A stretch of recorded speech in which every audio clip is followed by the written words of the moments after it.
بسم اللہ الرحمن الرحیم۔ السلام علیکم رحمۃ اللہ وبرکاتہ۔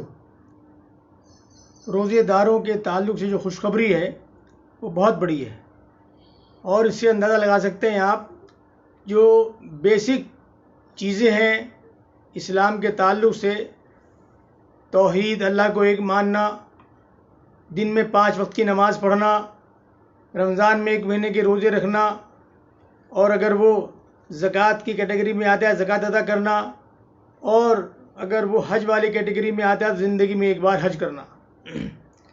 لیکن روزے کا جو تعلق ہے وہ ایسا ہے کہ اللہ تعالیٰ نے اس کے لیے کہا ہے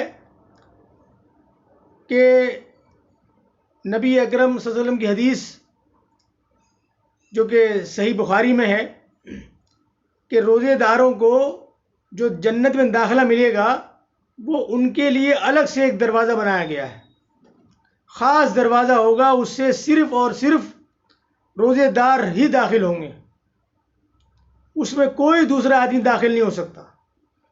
اور جب تمام روزے دار اس میں داخل ہو جائیں گے، جنت میں چلے جائیں گے، تو دروازے کو بند کر دیا جائے گا، یعنی وہ ایکسکلوسیو صرف اور صرف روزے داروں کے لیے ہے۔ اس سے بڑی خوشخبری کوئی اور کیا ہو سکتی ہے؟ الگ سے اللہ تعالیٰ نے اس کو متعین کیا ہے، بنایا ہے دروازے کو، جس کا نام ہے ریان۔ یہ صحیح بخاری کی حدیث میں ہے، یعنی اس سے صرف اور صرف جو روزے دار ہیں وہی داخل ہوں گے، باقی کسی کا داخلہ اس میں نہیں ہو سکتا، سب ممنوع، صرف اور صرف روزے دار۔ اتنی بڑی خوشخبری ہے۔ اور کس میں داخل ہوں گے؟ جنت میں۔ اور کون سی جنت میں؟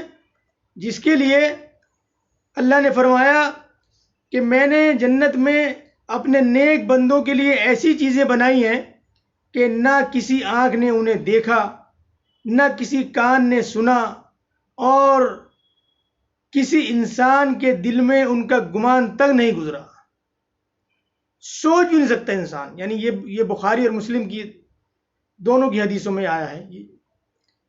ایسی جنت میں داخل ہوں گے کون؟ روزے دار۔ اللہ تعالی ہمیں ان میں شامل رکھے، آمین۔ آپ سب سے درخواست ہے کہ آپ اس ویڈیو کو زیادہ سے زیادہ لوگوں تک شیئر کریں تاکہ زیادہ تک لوگوں تک یہ خوشخبری پہنچ جائے۔ ویڈیو کو لائک بھی کریں اور چینل کو سبسکرائب بھی کریں۔ اللہ تعالیٰ آپ کو جزائے خیر عطا فرمائے۔ السلام علیکم رحمۃ اللہ وبرکاتہ۔